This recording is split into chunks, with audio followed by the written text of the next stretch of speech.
गोपियाकुद पंचायत में बीजेपी पदयात्रा सह घरे घरे लोकों भेटी भोट भिक्षा कले विधायक प्रार्थी और सांसद।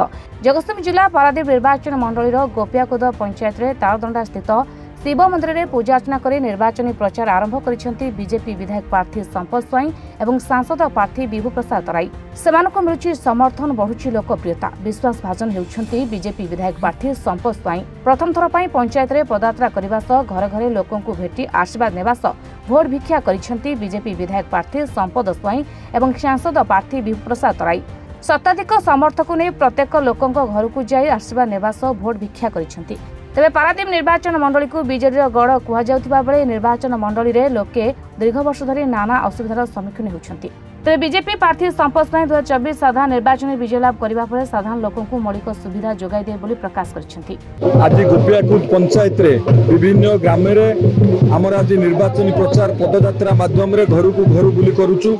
आपण देखि पारुथिबे लोक मानक मध्य रे जो आम प्रति स्नेह श्रद्धा भल पाइबा एवं उत्साह अच्छी एथिरु स्पष्ट प्रमाणित जे पारादीप रे जो परिवारवाद राजनीति चालुथिला एउटु तार अध्याय शेष हम। लोक मैंने परिवर्तन मुआ लोक मैंने परिवर्तन चाहूँगी एवं भारतीय जनता पार्टी एकमात्र विकल्प बोली लोक मैंने मनस्थ कर सारे। एवं आम जो घर घर बुली प्रचार करूँ देखुवे प्रति घरे बापा माँ युव बंधु मैंने गुरुजन मैंने समस्त क्यों भाव में आशीर्वाद मिलूँ। सबुठ बड़ कथा लोक मैंने निजे निजे एथर कहते जे परिवर्तन एवं ये जो निर्वाचन एक भिन्न निर्वाचन हम। ये निर्वाचन में पारादीप जनसाधारण निर्वाचन लड़े कहीं ना पारादीप विकास पाई पारादीप परिवर्तन पाई पारादीप लोक मैंने एथर निर्वाचन लड़े निश्चित भाव में एथर भारतीय जनता पार्टी भल कर कौन सन्देह ना। आज निर्वाचन प्रचार में जो भाई भाव में स्वतःपूत भाव लोक मैंने आम सहित सामिल होती लोक मैंने आशीर्वाद करुँच स्पष्ट प्रमाणित। देखु कांग्रेस दल खाली पारादीप न सारा भारत वर्ष रे कांग्रेस दल को लोक मैंने प्रत्याख्यान करछंती। जो भली भाव में भारत वर्ष को पछकु नबारे बा विभिन्न दुर्नीति रे तांकर नेतृत्व माने संपृक्त। तो सेथिपई कांग्रेस दल को खाली आम पारादीप न कि ओडिशा रे न सारा भारत वर्ष रे लोक प्रत्याख्यान करछंती। कांग्रेस रो सच्चास नहीं जे लोक मानक पाखु जाई भोट भिक्षा करिवा पई।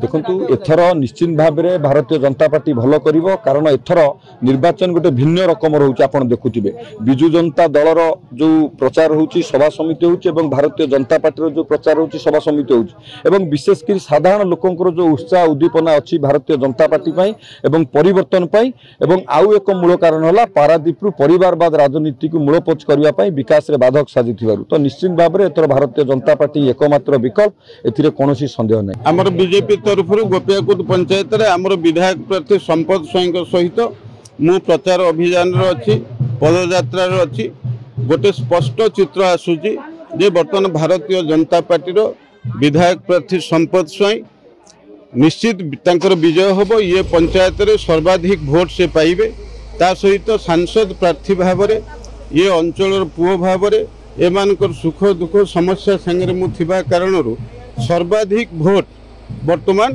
मो फेवर निश्चित भाव में जीव।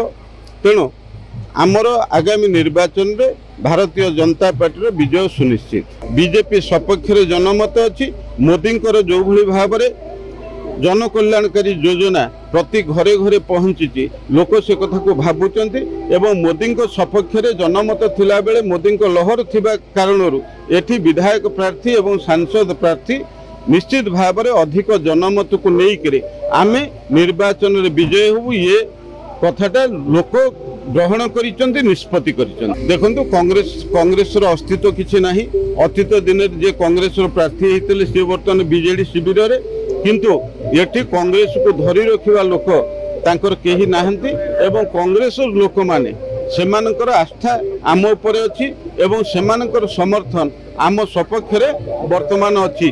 तांकर एकमात्र एजेंडा है कांग्रेस जो माने कर्मी माने अच्छंती जे बीजेडी को हरेबू।